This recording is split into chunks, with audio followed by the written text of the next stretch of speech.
Okay, I'm supposed to talk about an economic recovery plan, so that'll make us happy.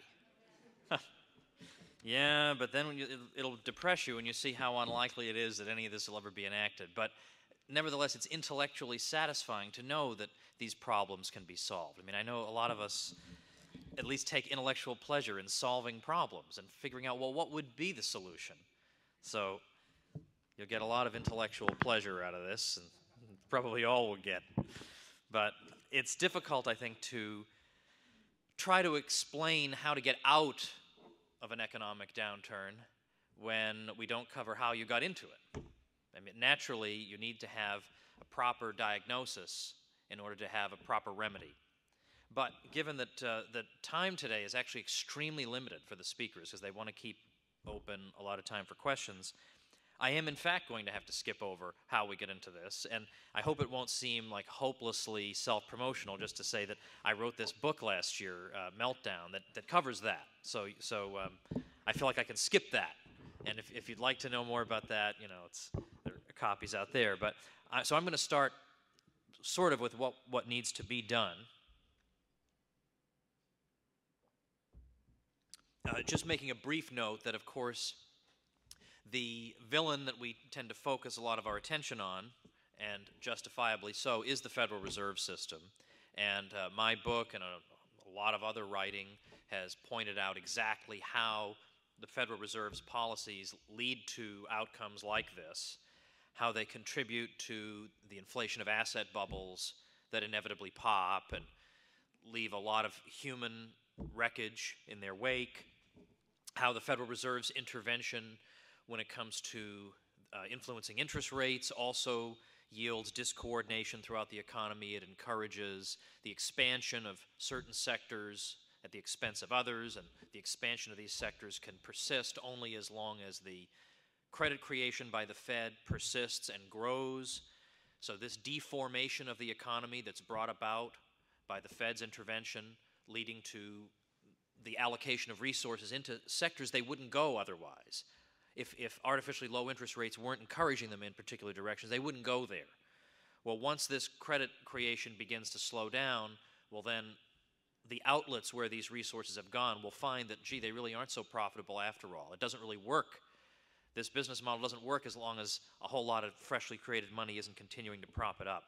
So that's all explained in my and others' renditions of so-called Austrian business cycle theory, the Austrian theory of the business cycle. This is not dry material by any means, and many of you already know about the Austrian theory of the business cycle. And as I've said, this is an aspect of the question I have forsworn to discuss today because of time constraints. But if you really want to understand what's going on in the world and precisely what the Fed's role is in bringing about the boom-bust cycle, then I urge you to read about Austrian business cycle theory, because really at the elementary level, an elementary rendition of Austrian business cycle theory can be understood by anybody.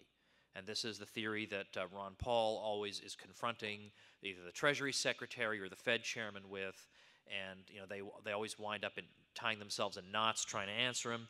So this is a great tool. I mean, if you can get Tim Geithner tied up in knots, you know, he's supposed to be a really smart guy, right? He's the head of the Treasury. Then gee, your friends will be no match for this thing, right? I mean, you'll be able to win all your arguments and become super popular with people. People love being defeated in arguments. So there you go. And so on that stuff, you know, what caused the problem and all that. If you don't want to buy Meltdown, you can get this stuff for free on my website, tomwoods.com. It's full of video and audio and articles, so that if you're a cheapskate and you don't want my children to be able to eat, you can just go there. All right. So what should be done then? What should be done when you have a contraction like this? Well, what the so-called Austrian school teaches when it talks about the business cycle, really the Austrian business cycle theory is a theory of the boom. It's a theory of the unsustainable boom, why the boom can't actually persist indefinitely. It's not strictly speaking a theory of the bust. However, there are certain clear implications to be drawn from the theory of the artificial boom with regard to what ought to be done during the period of the bust. And I'm just going to lay them out. And all of these can be defended, and I have defended them on other occasions, but we're just going to lay them out. What would they be? Well, certainly no stimulus spending, no additional government spending it would just be right off the bat. This is not necessary. It's counterproductive, and it's being done basically because the federal government and the politicians there, whose careers rely on the continuing flow of funds to support pet projects, they can sort of see the writing on the wall. They want to grab what they can still grab out of the Treasury and just spread the graft around. I mean, there is no. It's true that you can find a sophisticated economic theory to justify deficit spend or stimulus spending, fiscal stimulus. You can find that, but you know, your typical. I mean, you think Nancy Pelosi has got her head buried in Paul Samuelson's economics textbook? I mean, really, pretty unlikely, right? I mean, this is just because they want to spend money. That's what it is. But they want to pretend that this is actually helping things. You know, all the congressional offices are getting new carpeting, but you understand it's for your own good. You know, if we spend money on carpeting, think of the multiplier effects this will have, this carpeting investment that we're making. So certainly you do not want to do that. To the contrary, what you want to do is cut spending.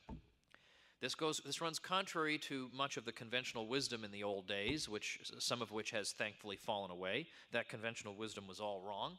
You want to cut spending, return it to the private sector.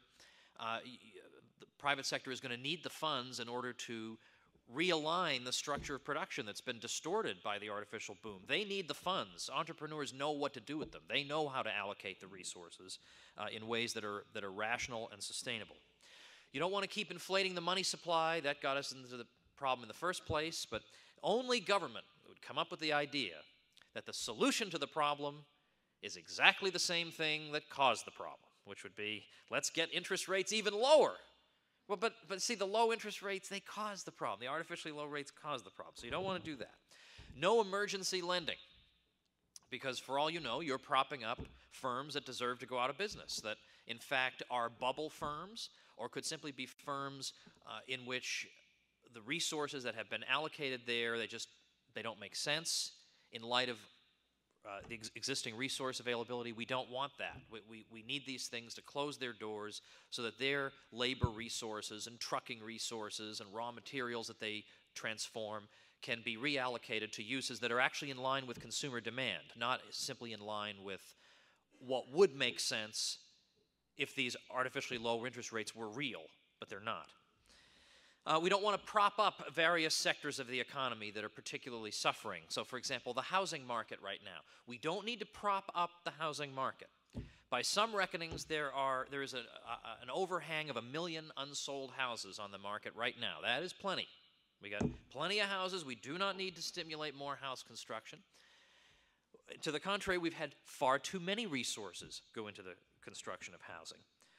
And yet, what have we had? We've had tax credits. We've got the Federal Reserve buying up these so-called mortgage-backed securities, anything they can do to prop this thing up. So here are the same creeps who tell us all the time, we need affordable housing, man, we need affordable housing. By which, typically what they mean is, we need to allow people to get gigantic loans at low interest rates so they can be indebted their whole lives so they can have a house. Well, the prospect that's opening before us now is that maybe the house prices themselves could come down far enough that people could live in those houses, yes, but without having to take out a zillion-dollar loan. They could actually have some prospect of paying it off or actually paying cash for a house. That would actually be better. That would be better, a free market solution whereby we have an abundance of houses and the price comes down, not where we have lots of houses and we keep trying to force those prices up and say, hey, affordable housing means you can take out a 4% mortgage or something. No, affordable housing means you can pay for the house. That's what affordable means. So here we got houses coming down. So house prices actually come down, and it's like the return of Godzilla to the government establishment. Like, oh my gosh, house prices are coming down. Well, isn't that what you said you wanted? Haven't you been telling us this? You want house prices to come down? So somehow they want house prices to come down without house prices coming down. You just can't have that. That is just not going to happen. You can pass all the laws you want. That can't happen.